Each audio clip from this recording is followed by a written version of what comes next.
Jesucristo, el Verbo viviente, es el único medio de salvación. Él es el centro del pensamiento de nuestra vida, la fuente y la autoridad de la doctrina. El principal propósito de la vida de Cristo fue la obediencia a los mandamientos, exaltando la ley de Dios como un reflejo de su carácter. El principal mensaje a ser predicado en el mundo, basado en Apocalipsis 14, está representado por 3 ángeles llevando el Evangelio eterno al mundo entero. Este mensaje se basa en los encantos inigualables de Cristo y declara que la hora del juicio ha llegado y llama a obedecer los mandamientos de Dios. Mediante su palabra, Dios ha comunicado a los hombres el conocimiento necesario para la salvación. Las Santas Escrituras deben ser aceptadas como dotadas de autoridad absoluta y como revelación infalible de su voluntad. Y aunque el canon de las Escrituras inspiradas está cerrado, el Espíritu Santo continúa iluminando, amonestando y confortando al pueblo de Dios a través del testimonio de Jesús, el Espíritu de profecía. El camino a la vida se traza a través de un camino angosto que debe ser recorrido con confianza, las promesas que Dios dejó a hombres y mujeres fieles que dedicaron sus vidas hasta la muerte por el Evangelio eterno. Los fundadores de la Iglesia soñaron con el día en que la revelación sería una realidad en sus vidas. Miraron con los ojos de la fe a aquel día glorioso cuando finalmente la promesa sería cumplida en la venida magistral de Jesucristo a esta tierra para recompensar a cada uno según sea su obra.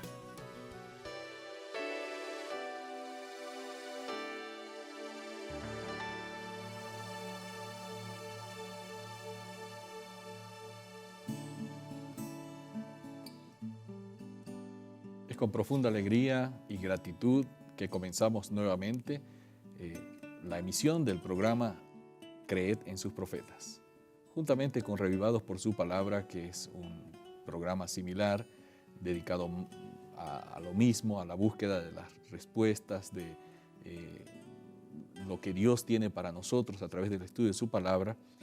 La pequeña diferencia es que añadimos el consejo inspirado del Espíritu de Profecía al capítulo que estamos estudiando hoy en Reavivados. Y para esto lo hacemos siempre con el mismo interés, con la misma predisposición, disposición de ánimo, de espíritu, porque sabemos que estamos conducidos por el Espíritu que dirigió a los profetas de la antigüedad. Juntamente presentamos este programa con el pastor Bruno Razo. Un gusto saludarte, Pastor Eber, un gusto saludar a todos nuestros amigos, un gusto sentir que Dios prometió acompañarnos, una satisfacción saber que tenemos una palabra segura que alumbra nuestro caminar hasta que el día sea claro definitivamente. Hoy nos detenemos en el reinado de Ezequías y en algunas lecciones que se destacan del capítulo 29 de Segunda de Crónicas, y lo hacemos animados y amparados en la promesa bíblica que nos recuerda que creyendo en Dios estamos seguros y que creyendo en sus profetas seremos prosperados. Sin duda, pastor, porque esa en realidad es la premisa y la promesa, como suele decir, que nos sostiene, ¿no?, en este programa. Estamos presentando ahora a un nuevo rey. Hemos visto que hubieron varias sucesiones de reyes en el gobierno de Judá, y pues el anterior rey que hemos visto en los días pasados, Acaz, fue un gobierno triste, no fue célebre por su apego a las normas divinas, sino más bien todo lo contrario. Pero como suele suceder, a veces de un padre malo puede surgir un hijo fiel, un hijo que cree y se fundamenta en las promesas de Dios. Esto sucedió con el sucesor de Acaz, su hijo Ezequías. ¿Cómo fue el carácter de Ezequías? ¿Cómo lo describe Elena White a través de la inspiración, que nos pueda servir también a nosotros? Bien, voy a responder tu pregunta compartiendo una declaración de Profetas y Reyes, página 245. La descripción es esta. En agudo contraste con el gobierno temerario de Acaz, se destacó la reforma realizada durante el próspero reinado de su hijo Ezequías, quien subió al trono resuelto a hacer cuanto estuviese en su poder para salvar a Judá de la suerte que iba cayendo sobre el reino septentrional. O sea, él hizo una reforma,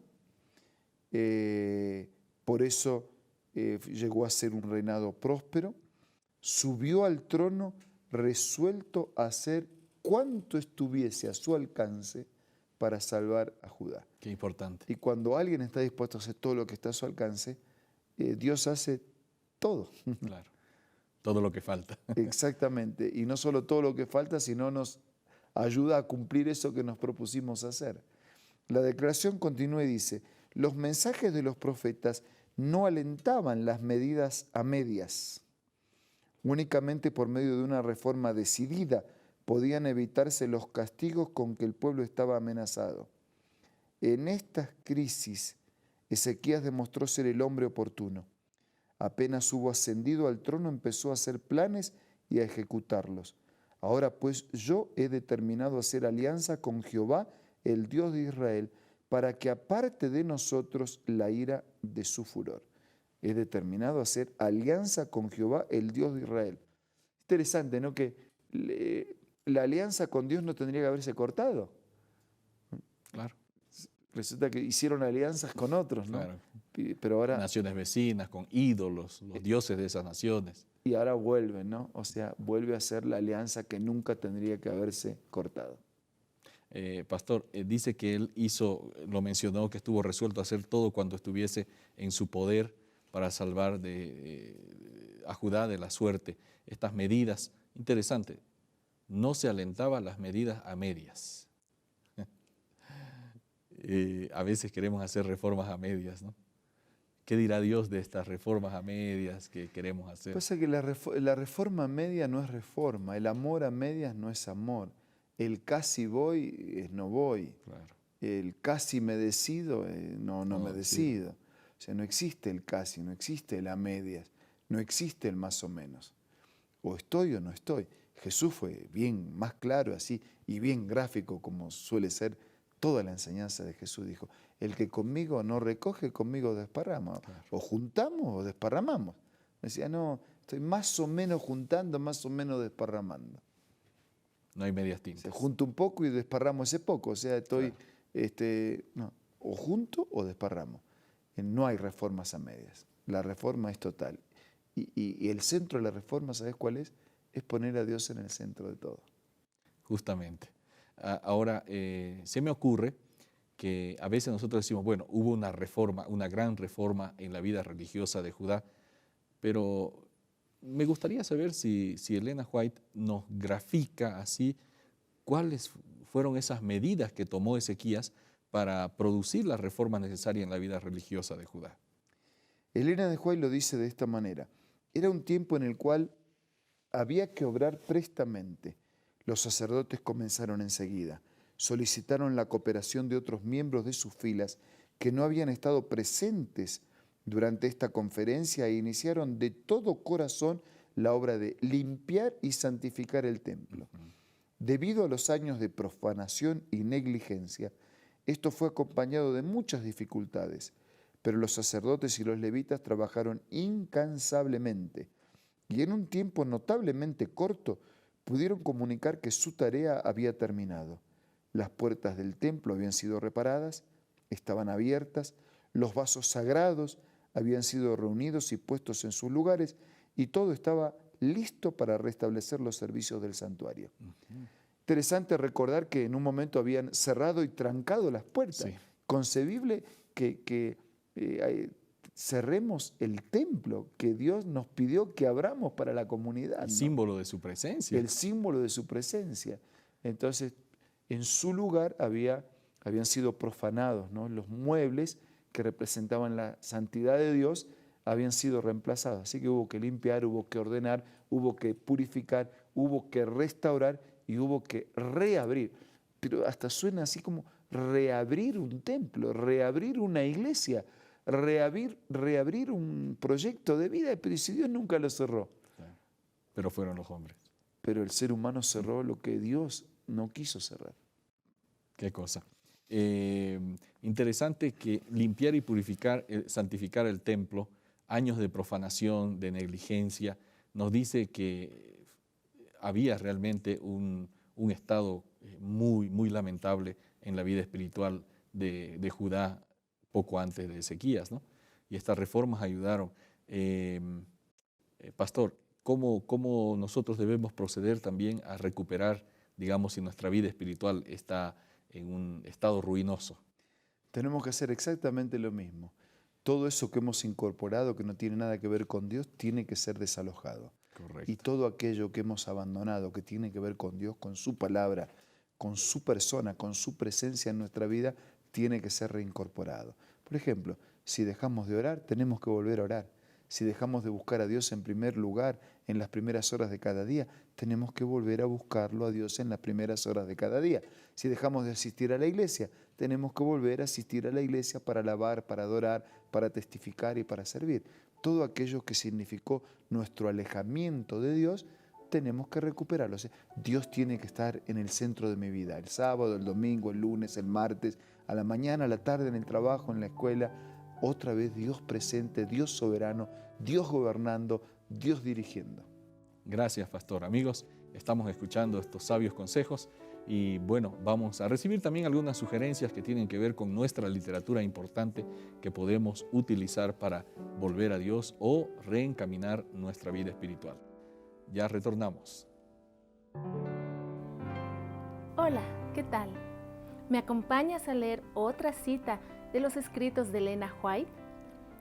Esta se encuentra en el libro Consejos para los Maestros y dice así: nunca ha sido mayor que hoy la necesidad que tiene el mundo de enseñanza y curación.